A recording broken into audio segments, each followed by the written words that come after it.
పిలుస్తాం మనం. అంత పవిత్రమైనటువంటి ఒక భావనతో చెల్లె కానీ లేకపోతే ఇంకా ఎవరైనా కానీ అమ్మానే అంటాం మనం. అంటే తల్లితో సమానం అనేటువంటి ఒక భావనను వ్యక్తీకరించడం కోసం, సనాతన సంప్రదాయం సనాతన సంస్కృతిని వ్యక్తీకరించడం కోసం మనం ఈ యొక్క జ్ఞాన సంపత్తితో ఈ విజ్ఞానంతో మనం ముందుకెళ్తుంటాం. మహిళలను గౌరవించే చోట దేవతలు నివసిస్తారు, వారిని గౌరవించని చోట అన్ని కార్యాలు ఫలించవు అని చెప్పని దీని అర్థం.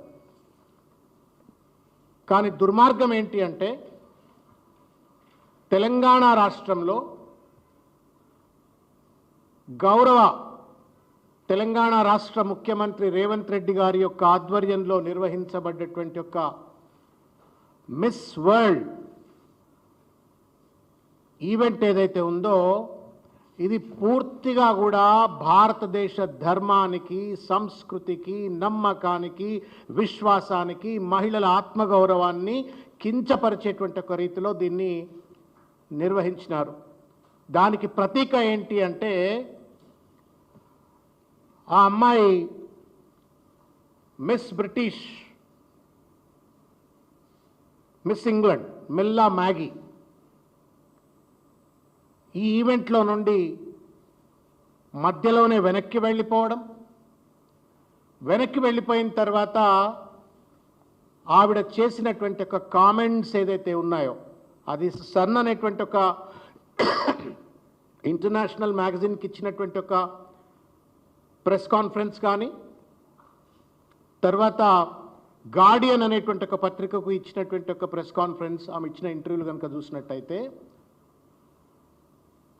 తెలంగాణ ప్రతిష్టను, భారతదేశ ప్రతిష్టను భ్రష్టు పట్టించేటట్లుగా రేవంత్ రెడ్డి గారి యొక్క ప్రభుత్వం ఎంత దుర్మార్గంగా ఈ ఈవెంట్ను కండక్ట్ చేసిందని స్పష్టమవుతుంది. కొత్తగా నేను చెప్పవలసిన అవసరం లేదు. అందులో ఆమె చెప్పినటువంటి ఒక ప్రతి మాట కూడా that amounts to sexual harassment, sexual abuse, sexual harassment.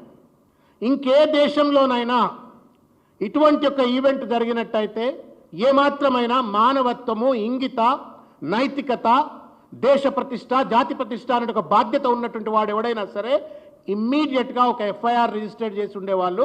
ఆ అమ్మాయి కంప్లైంట్ మీద సుమోటోగా ఎంక్వైరీ ఇన్వెస్టిగేట్ చేసి పూర్తి స్థాయిలో ఈ లఫంగిలెవరు, లంగలెవరు, ఎవరు ఆ అమ్మాయిని ఒక వ్యభిచారి లెక్క చూసినారు, ఎవరు ఆ అమ్మాయిని ఒక ఆట వస్తువు లెక్క చూసినారు అనేటువంటి అంశాలు బయటపెట్టి సదరు నేరస్తులను శిక్షించుండేవారు. ఛాంపియన్ ఆఫ్ దిస్ ఈవెంట్ ఎవరో కాదు, ఓన్లీ రేవంత్ రెడ్డి గారు. ఎందుకంటే ఆయనే మనందరికీ గుర్తే ఉంటుంది. ఊరంతా ఒకదారి, ఉల్పుకట్ట ఒకదారి అన్నట్టుగా దేశమంతా యుద్ధం కోసం పరితపిస్తున్నటువంటి ఒక పరిస్థితులు. ఉత్కంఠగా భారతదేశం పాకిస్తాన్ యుద్ధం అయితే వాడు 3000 కిలోమీటర్ల మిసైల్ ఒకవేళ పుట్టుకున పేలిస్తే అది హైదరాబాద్లో కూడా పడొచ్చో ఏమో అన్నట్టు ఒక భావనతో, ఉద్వేగంతో మొత్తం హైదరాబాద్ సమాజం కావచ్చు, తెలంగాణ సమాజం కావచ్చు, తెలంగాణకు చెందిన వాళ్ళు కావచ్చు, లేకపోతే ఆంధ్రప్రదేశ్ చెందిన వాళ్ళు కావచ్చు, మన బిడ్డలందరూ కూడా సైనికులు ఎక్కడ కొట్లాడుతుంటే లేదు నేను ఈవెంట్ను పోస్ట్పోన్ చేయను, ఈవెంట్ను కండక్ట్ చేస్తా, పెద్ద ఎత్తున నేను కండక్ట్ చేస్తా అని చెప్పిండు. సరే, కారణాలు ఏమైనప్పటికీ కూడా ట్రంప్ పుణ్యమా అని చెప్పని యుద్ధం ఆగింది. ఆ యుద్ధం ఆగిన తర్వాత అడ్డంకిలన్నీ తొలగిపోయి ఈవెంట్ కండక్ట్ చేసినాడు. ఈవెంట్ కండక్ట్ చేసిన తర్వాత దాంట్లో ఉన్నటువంటి ఒక కండక్ట్ చేసిన తీరు కావచ్చు, మిల్లా మ్యాగీ చేసినటువంటి ఒక ఆరోపణలు కావచ్చు, వీటిపైన ఇంతవరకు తేలుగుట్టిన దొంగల లెక్క ప్రభుత్వంలో ఉన్న వాళ్ళు ఎందుకు మాట్లాడలేరని చెప్పని బీఆర్ఎస్ పార్టీ పక్షాన మేము ప్రశ్నిస్తూ ఉన్నాం. Is this not moral responsibility of the government? చెప్పండి. ఆమె ఆర్డినరీ పర్సనా? She's not an ordinary person. England లాంటి ఒక ప్రతిష్ట కలిగినటువంటి ఒక దేశానికి ప్రతినిధిగా ఒక అంతర్జాతీయ ఈవెంట్కు ఆవిడ పార్టిసిపేట్ అవుతే she's not less than any state international guest. She's a state guest. అంటే రాష్ట్రానికి సంబంధించిన, దేశానికి సంబంధించిన అన్ని ప్రోటోకాల్స్తో ఆవిడను గౌరవించవలసినటువంటి ఒక బాధ్యత, నిబద్ధత ఈ ప్రభుత్వానికి ఉండాల్సి ఉండే. ఎవడు పడితే వాడు ఎందుకు ఈ బ్యూటీ కంటెస్టెంట్స్ దగ్గరికి పోయినారు? ఎవరి దగ్గర పడితే వాళ్ళ దగ్గర ఈ బ్యూటీ కంటెస్టెంట్స్ను ఆట వస్తువుల లెక్క వాళ్ళ టేబుళ్ల మీద కూర్చోబెట్టినారు. ఆ అమ్మాయి ఒక మాట అంది. నేను కామన్ సెన్స్తో నేను మాట్లాడుతున్నటువంటి ఒక మాటను పరిగణలోకి తీసుకోవాలని చెప్పి నేను విజ్ఞప్తి చేస్తూ ఉన్నాను. They treated me like prostitute అని చెప్పాను. అది is this not a shame on Telangana? Is this not humanity on shame on India? ఇంతకంటే దౌర్బల్యం ఉంటుందా? ఒక ఒక ఒక ఒక విదేశీ వనిత నాకు రక్షణ ఉంటుంది, ఇక్కడ గౌరవం ఉంటుంది, ఎత్ర నార్యస్తు పూజ్యంతే రమంతే తత్వదేవత అనేటువంటి ఒక భారతదేశానికి నేను పోతున్నా అని చెప్పని వస్తే నన్ను వ్యభిచారిగా చూసిండ్రు అని చెప్పని ఆ తల్లి పోయి అక్కడ మాట్లాడితే is this not a slap on the face of mister Revanth Reddy government? చెప్పపెట్టు కాదా ఇది? ఇంత పెద్ద ఎత్తున ఆరోపణలు వచ్చిన తర్వాత తేలుగుట్టిన దొంగల లెక్క ముఖ్యమంత్రి ఈ ఈవెంట్ గురించి 100 సార్లు మాట్లాడిండు కదా. లెంపలేసుకొని అమ్మ తప్పైపోయింది, మేము సరిగ్గా ఆర్గనైజ్ చేయలేకపోయినామని చెప్పని కనీసం క్షమార్పణ చెప్పే ప్రయత్నం చేసిండ్రా? లేదు. ఎంక్వైరీ ఏమైనా కండక్ట్ చేసిండ్రా? తెలీదు. ఎఫ్ఐఆర్ ఏమైనా రిజిస్టర్ చేసిండ్రా? లేదు. దొంగలే ఉన్న వాళ్ళని బయటికి పట్టుకొచ్చిండ్రా? లేదు. ఎక్కడికక్కడ చడి చప్పుడు లేకుండా ఇవాళ ఎవరిని కాపాడడానికి రేవంత్ రెడ్డి గారి ప్రభుత్వం వ్యవహరిస్తుందో బీఆర్ఎస్ పార్టీ పక్షాన మేము నిలదీస్తా ఉన్నాం. This is not a family affair of Revanth Reddy. దురదృష్టం దాన్ని రేవంత్ రెడ్డి గారు 100 కోట్ల రూపాయలు ఖర్చు పెట్టి అదొక ఫ్యామిలీ అఫైర్గా, పార్టీ అఫైర్గా నిర్వహిస్తే నిర్వహించవచ్చు కాక, కానీ బాధ్యత కలిగిన ఒక ప్రతిపక్షంగా కావచ్చు, సమాజంగా కావచ్చు మేము ప్రశ్నిస్తాం. ఈ 200 కోట్ల రూపాయలు మీ ఇంటి వాళ్ళ కోసమో, మీ ఇంటి వినోదం కోసమో, మీ పార్టీ వాళ్ళ వినోదం కోసం నిర్వహించేటువంటి ఈవెంట్ కాదు ఇది. రాష్ట్ర ప్రతిష్ట, దేశ ప్రతిష్ట ఇనుమడించేటువంటి రీతిలో వ్యవహరించమంటే మొత్తం దిగదార్చే రీతిలో వ్యవహరించినట్టు వైఖరిని తీవ్రంగా బీఆర్ఎస్ పార్టీ పక్షాన మేము ఖండిస్తా ఉన్నాం. ఇవాళ ఏం చెప్పినాడండి రేవంత్ రెడ్డి? పెట్టుబడులు పెరుగుతాయి, పెట్టుబడులు వస్తాయన్నాడు. తర్వాత తెలంగాణ పేరు ప్రతిష్ట పెరుగుతుందని చెప్పిండు. బ్రాండ్ ఇమేజ్ పెరుగుతుంది అన్నాడు. ఇన్వెస్ట్మెంట్స్ వస్తాయి, బ్రాండ్ ఇమేజ్ పెరుగుతుంది, మహిళా సాధికారత వస్తుంది, దాంతోపాటు మొత్తం భారతదేశానికి కూడా ప్రతిష్ట వస్తుందని చెప్పిండు. ఏం చేసిండే అంటే మొత్తానికి వాళ్ళ దేశ ప్రతిష్ట భగ్నమయ్యేటువంటి ఒక రీతిలో వ్యవహరించారు. దీనికి రేవంత్ రెడ్డి తెలంగాణలో కాదు భారతదేశంలో ఉన్నటువంటి ఒక మహిళలందరికీ కూడా క్షమార్పణ చెప్పాలా అని చెప్పని ఈ సందర్భంగా నేను కోరుకుంటా ఉన్నాను. పొన్నం ప్రభాకర్ గారే అంటా ఉన్నారు, నేను దాసోజు శ్రవణ్ బీఆర్ఎస్ పార్టీ పక్షాన అంటే మీరు అనుకోవచ్చు. పొన్నం ప్రభాకర్ గారే అంటా ఉన్నారు, మళ్ళీ రెండోసారి రమ్మన్నారు, అంత చక్కదానాలు ఈవెంట్ ఇక్కడ కండక్ట్ చేసినామని చెప్పని ముఖ్యమంత్రి సహచర మంత్రివర్గ సభ్యుడే మాట అన్న తర్వాత ఇంకా గుట్టిన దొంగల లెక్క ఎన్నాళ్ళు దాచుకుంటారు ఈ మంత్రివర్గ సభ్యులు కావచ్చు, ప్రభుత్వ పెద్దలు కావచ్చు అని చెప్పని ఇవాళ నేను ప్రశ్నిస్తా ఉన్నాను. ఏ దేశంలోనైనా సరే అరే అమ్మాయి అక్కడి నుంచి వచ్చి గంత దూరంకి వెళ్ళి వచ్చి గంత పెద్ద ఎత్తున హెరాస్మెంట్ గురై గంత కమెంట్ చేస్తే నేషనల్ హ్యూమన్ రైట్స్ కమిషన్ సుమోటోగా కేసు బుక్ చేసి ఉండాల్సి ఉండే, నేషనల్ ఉమెన్స్ కమిషన్ సుమోటోగా కేసులు బుక్ చేసి ఉండాల్సి ఉండే, తెలంగాణ స్టేట్ ఉమెన్స్ కమిషన్ సుమోటోగా కేసులు బుక్ చేసి ఉండాల్సి ఉండే. ఎవరు బుక్ చేయట్లేరు? ఎందుకు? రేవంత్ రెడ్డికి ఎక్కడ కోపం వస్తుందో అని చెప్పని. గమ్మత్తేంది అంటే చీటికి మాటికి మిడతలెక్క ఎగిరిపడేటువంటి ఒక పెనం మీద పోపుగింజ ఎగిరిపడేటువంటి ఒక బీఆర్ఎస్ అనగానే బండి సంజయ్ గారు గింత పెద్ద ఈవెంట్ జరిగింది, భారత మాతాకు జై అంటారు కదా మీరు, భారత మాతాకు జై అంటారు, మహిళలను తల్లిగా చూడాలంటారు.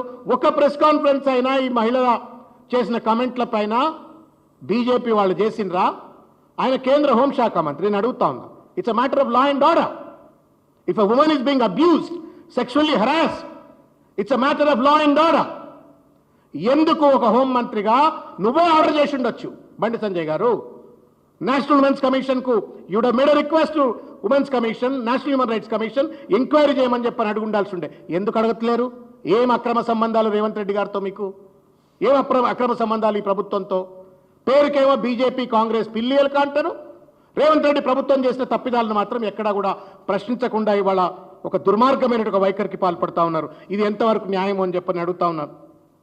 ఇకపోతే ఆ ఈవెంట్ కండక్ట్ చేసినట్టు ఒక తీరు, అదేదో real estate promotion ventures promotion చేసినట్టుగా దాన్ని ప్రమోట్ చేసి పడేసినారు. ఎక్కడ కూడా నాకు తెలిసి ఏ దేశంలో కూడా ఇంత చిల్లరగా ఇటువంటి పెద్ద ఈవెంట్ను కండక్ట్ చేసి ఉండరు. ఇగో ఇదో చూడ్రు. ఇక ఇది హోనర్ హోమ్స్ అట. ఎవరైనా రేవంత్ రెడ్డి చుట్టమా? తెలంగాణకు అల్లుడా? 200 కోట్ల రూపాయల ప్రభుత్వ సొమ్ముతో నువ్వు ఖర్చు పెడుతుంటే ఈ రియల్ ఎస్టేట్ ప్లాట్లు అమ్మేటోళ్ళ కంపెనీలను ఇంత పెద్ద మహిళా కంటెస్టెంట్లతో నువ్వు అడ్వర్టైజ్మెంట్ చేయించడం ఏంటి? Is this not shame? సిగ్గు కాదా ఇది?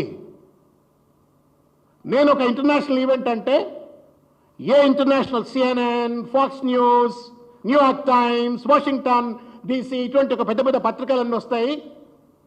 వాళ్ళందరూ వచ్చి దీన్ని ఏదో పెద్ద ఈవెంట్గా దీన్ని కవర్ చేస్తారేమని చూస్తే మన లోకల్ ఛానల్, భారతదేశంలో ఉన్నట్టుగా నేషనల్ మీడియా కూడా చక్కగా కవర్ చేసిన పాపాల పోల. I don't think even regional channels also have given any lives. ఏమనంటే యూట్యూబ్లలో లైవ్లు ఇచ్చిండ్రు తప్ప లైవ్ కవరేజెస్ మాత్రం ఈవెంట్స్ ఎక్కడ ఇచ్చినట్టుగా లేదు. నా రీజనల్ ఛానల్స్ ఇవ్వలే, నా నేషనల్ లెవెల్లో ఉన్నటువంటి ఛానల్స్ ఇవ్వలే, ఇంటర్నేషనల్ ఛానల్స్ అయితే దాఖలా లేవు. మరి ఏం ఈవెంట్ కండక్ట్ చేసినవా?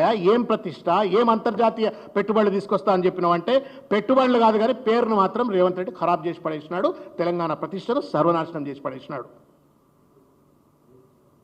ఇంకొకటి, మీరు ఈవెంట్లో పార్టిసిపేట్ అయినటువంటి ఒక వాళ్ళ ఫోటోగ్రాఫ్స్ చూస్తూ ఉంటే అనిపిస్తుంది ఇవన్నీ రేవంత్ రెడ్డి గారు పార్టిసిపేట్ అయినటువంటిది. ఇది ఎక్కడ కథ అంటే మన దేశంలోనే మిస్ వరల్డ్ ఉంది. అమ్మాయి ఎవరు? సుష్మితా సేన్, ఐశ్వర్య రాయ్, హైదరాబాద్ అమ్మాయి డయానా, అమ్మాయి పేరు ఏం పేరండి? డయానా అని ఉంటుంది. తర్వాత ఇంకా మన హైదరాబాద్లో సానియా మీర్జా గారు ఉన్నారు, పివి సింధు గారు ఉన్నారు. పెద్ద పెద్ద గ్లోబల్ రికగ్నిషన్ ఉన్నటువంటి ఒక హిందీ యాక్ట్రెసెస్ ఉన్నారు, హైదరాబాద్ యాక్ట్రెస్ ఉన్నారు. ఎవరు అటెండ్ అవుతారా అంటే రేవంత్ రెడ్డి కుటుంబ సభ్యులు, వాళ్ళ అన్నలు, తమ్ముళ్ళు, లేకపోతే ఆయన చుట్టూ తిరిగేటువంటి ఒక పార్టీ చెంచాలు.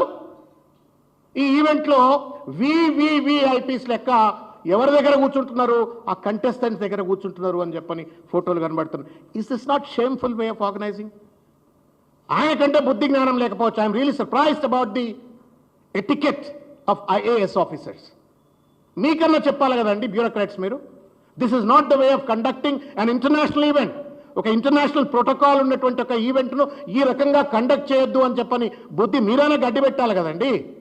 చీఫ్ సెక్రటరీ గారో, లేకపోతే మాజీ చీఫ్ సెక్రటరీ గారో, ఇంకెవరో అంత చాలా మంది ఉన్నారు కదా. What kind of non sense is this చెప్పని ఈ సందర్భంగా నేను ప్రశ్నిస్తా ఉన్నాను. ఇగో ఇంకొకటి, జూపల్లి కృష్ణారావు గారు అంటున్నారు మ్యాగీపై విచారణ లేదు అంటాడు. ప్రభుత్వం ఇచ్చేటువంటి ఒక వార్తల లీకులు గ్రీకులు ఏంటి అంటే మేము ఎంక్వైరీ కమిటీ చేసినామంటారు. ఎవరు అమ్మాయి? 3 IPS officers, women IPS officers తోటి కమిటీ చేసినామని అంటున్నారు. కమిటీ వేసినరా లేదా క్లారిటీ లేదు. ఆ కమిటీ వేస్తే వాళ్ళు ఏ రకమైనటువంటి ఎవిడెన్సెస్ను పరిగణలోకి తీసుకున్నారో దానికి ఇంతవరకు సరి అయినటువంటి ఆధారాలు లేవు. సీసీటీవీ ఫుటేజ్ని ఏమైనా ఎగ్జామిన్ చేసినరా? ఆధారాలు లేవు. ఆ రిపోర్ట్ని ఏమైనా సబ్మిట్ చేసినారా? ఆధారాలు లేవు. ఆ సబ్మిట్ చేసిన తర్వాత ఏం చర్యలు తీసుకున్నారు అంటే ఇంతవరకు కూడా ప్రభుత్వం చెప్పట్లేం. మీ తాత జాగిరా ప్రభుత్వం అంటే? అంతర్జాతీయ స్థలిపైన ఒక విదేశీ వనిత వచ్చి భారతదేశం, అది కూడా తెలంగాణ నిర్వహించిన ఒక ప్రతిష్టాత్మకమైన ఈవెంట్లో నన్ను వ్యభిచారిగా చూసినారు అని చెప్పని ఆ తల్లి చెప్తే విచారణ చేయకపోవటానికి మీ ఇంట్లో జరిగిన ఈవెంట్ ఇదేమన్నా? Is this not a shameful thing on the government? ఇవాళ అందుకని చెప్పనే మేము ఒక ఆర్టీఐ అప్లికేషన్ వేయదలుచుకున్నాం. ఎందుకంటే వీళ్ళని వదిలిపెట్టదలుచుకోలేదు. రేవంత్ రెడ్డి ప్రతిదాన్ని కూడా ఏదో మాట్లాడతాడు, ఆయన ప్రభుత్వం ఏదో మాట్లాడుతుంది, దాటవేత ధోరణికి పాల్పడుతూ తప్పించుకొని తిరుగుతున్నారు. మేము ఒక ఆర్టీఐ అప్లికేషన్ వేస్తూ ఉన్నాము. కాన్స్టిట్యూషన్ ఆఫ్ ఎంక్వైరీ కమిటీ ఎప్పుడు జరిగింది, ఎట్లా జరిగింది, దాని ఆర్డర్ ఏంది చెప్పాలా, దాని టర్మ్స్ ఆఫ్ రెఫరెన్స్ ఏందో చెప్పాలా, ఆ ఎంక్వైరీ రిపోర్ట్ సబ్మిట్ చేసిందా చెప్పాలా, సీసీటీవీ ఫుటేజ్ను మీరు ఏం పరిగణలోకి తీసుకొని ఒక నిర్ణయానికి వచ్చిండ్రు, మొత్తానికి అన్ని రకాలైనటువంటి ఒక వివరాలన్నీ కూడా పొందుపరుస్తూ ఒక ఆర్టీఐ అప్లికేషన్ను మేము ప్రభుత్వానికి దాఖలు చేస్తూ ఉన్నాము. ఇది సాధికారికంగా దీన్ని పంపిస్తాము. తప్పనిసరిగా ఈ సమాచారాన్ని ప్రజల దృష్టిలోకి పెట్టాలని చెప్పని కోరుతా ఉన్నాను. చివరికి ఒక ముఖ్యమైన ఒక విషయం, ఈ మధ్య సోషల్ మీడియాలో 2-3 రోజుల నుంచి ఒకళ్ళిద్దరు పేర్లు వస్తూ ఉన్నాయి, వీళ్ళు ఏదో పక్కనున్నారు అని చెప్పని. అది రేవంత్ రెడ్డి గారికి అత్యంత సన్నిహితులైనటువంటి ఒక వ్యక్తులు అని చెప్పని అది కూడా సోషల్ మీడియాలో ప్రచారం జరుగుతూ ఉంది. బాగా దగ్గర ఉన్నటువంటి వాళ్ళు, రేవంత్ రెడ్డి గారికి నిరంతరం దగ్గర ఉండేటువంటి ఒక అత్యంత ప్రతిష్టాత్మకమైన పదవుల్లో ఉన్నటువంటి వాళ్ళ పేర్లు వస్తూ ఉన్నాయి. చర్యలే, అది నిజమా అబద్ధమా? నిజంగానే రేవంత్ రెడ్డికి సంబంధించిన దగ్గరున్న వాళ్ళే ఆ రకమైన దాష్టికానికి పాల్పడ్డరా, లేదు మీ పార్టీలోని అంతర్గత కుమ్ములాటల పేరు మీద ఎవరైనా కావాలని చెప్పని బదనాం చేస్తున్నారా? ఈ బయటికి రావాలి కదా, దొంగలు దొరకాలి కదా, వాళ్ళని శిక్షించాలి కదా. కాబట్టి నేను విజ్ఞప్తి చేస్తా ఉన్నాను రేవంత్ రెడ్డి గారికి, ఇది మీ ప్రైవేట్ తెలంగాణ మీ ప్రైవేట్ ఎస్టేటు కాదు, ఆ ఈవెంట్ మీ ఫ్యామిలీ ఈవెంట్ కాదు, ఇది ప్రజల ఈవెంట్, ప్రజల సొమ్ముతో నిర్వహించిన ఈవెంట్. కాబట్టి దీనికి జవాబుదారీగా ఉండాలా. విదౌట్ అకౌంటబిలిటీ ఇర్రెస్పాన్సిబుల్గా నేను తప్పించకపోతా అంటే మాత్రం బీఆర్ఎస్ పార్టీ ఊకోవడానికి సిద్ధంగా లేదు. ఇది మహిళలకు సంబంధించిన అంశం. మహిళల యొక్క ప్రియాంక గాంధీ, సోనియా గాంధీ లాంటి మహిళలు లీడ్ చేస్తున్నటువంటి ఒక పార్టీ అండి ఇది మీది. వాళ్ళకు కూడా అవమానం ఇది. It's an insult to Sonia Gandhiji, it's an insult to Priyanka Gandhiji, it's an insult to Meenakshi Natarajan G.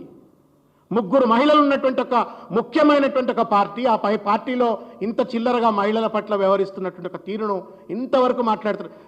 మన తల్లో చెల్లో ఎవరన్నా విదేశాలకు చదువుకోవడానికి పోతే అక్కడ ఉన్నటువంటి ఒక యూనివర్సిటీయో లేకపోతే అక్కడ ఉన్నటువంటి ఒక సంస్థల వాళ్ళు ఈ రకంగా వ్యవహరిస్తే ఎంత కడుపుల బాధ అవుతుంది చెప్పండి. ఆ మిల్లా మేఘీ తల్లిదండ్రులు ఎంత బాధపడుతున్నారు, ఆ అమ్మాయి ఎంత బాధపడుతున్నది. మానవత్వంతో రేవంత్ రెడ్డి వ్యవహరించాలని చెప్పని, జవాబుదారితో వ్యవహరించాలని చెప్పని, ఎవరు ఈ దొంగలు, ఎవరు ఈ రకంగా అక్రమంగా వ్యవహరించినారు, అనైతికంగా వ్యవహరించినారు, తప్పుడు వ్యవహారం చేసినారు, వాళ్ళను పట్టాలా, శిక్షించాలా అని చెప్పని డిమాండ్ చేస్తాను. అదేవిధంగా ఇంకొక చిన్న మాట మిత్రులారా, మీడియా మిత్రులారా, మహబూబ్ నగర్ జిల్లాలో పెద్ద ఎత్తున ప్రజలు ఇథనాల్, జోగులాంబ గద్వాల్ జిల్లాలో ఇథనాల్ ఫ్యాక్టరీ నిర్మాణం ప్రజల యొక్క అభిష్టానికి వ్యతిరేకంగా ఏ పర్మిషన్లు లేకుండా ఇష్టం వచ్చినట్టుగా కొంతమంది పెట్టుబడిదారులు అక్కడ ప్రజల భూములను అక్రమంగా లాక్కొని అక్కడ నిర్మాణం చేస్తుంటే ప్రజలు అక్కడికి వెళ్ళి నిరసన తెలిపినారు. మొదలు కలెక్టర్కు విజ్ఞప్తి చేసిండ్రు, అయ్యా మాకు ఇక్కడ పబ్లిక్ హియరింగ్ జరగలేదు, పొల్యూషన్ క్లియరెన్స్ రాలేదు అని చెప్పని అడిగినారు, సమాధానం చెప్పలేదు. అయినా దౌర్జన్యంగా అక్కడ నిర్మాణం చేస్తూ ఉంటే ప్రజలు నిరసన తెలిపితే వాళ్ళందరినీ కూడా ఇవాళ రైతులను, రేవంత్ రెడ్డి గారి స్వంత జిల్లాలో రైతులను ఇష్టం వచ్చినట్టు గొడ్లను కొట్టినట్టు కొట్టి ఇవాళ పోలీస్ స్టేషన్లలో బందీ చేసినారు. దీన్ని బీఆర్ఎస్ పార్టీ పక్షాన తీవ్రంగా ఖండిస్తూ ఉన్నాం. రైతుల సమస్యను ఏవైతే చర్చించండి, కానీ లాఠీలు సమాధానం కాదు, జైళ్ళు పోలీస్ స్టేషన్లు సమాధానం కాదు. ఇదేం రేవంత్ రెడ్డి ఒక నియంతృత్వంతో వ్యవహరించేటువంటి ఒక తీరు కనుక చూపెట్టినట్టయితే తప్పనిసరిగా బీఆర్ఎస్ పార్టీ రైతుల పక్షాన మేము కూడా పోరాడతాం, వాళ్ళకి అండగా ఉంటామనే విషయాన్ని తెలియజేస్తాం.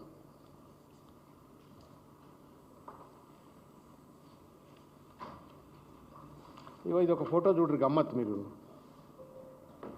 గుర్తుపడతారా? ఈ పక్కన లాస్ట్ పిల్లగాని చూడరు, జరా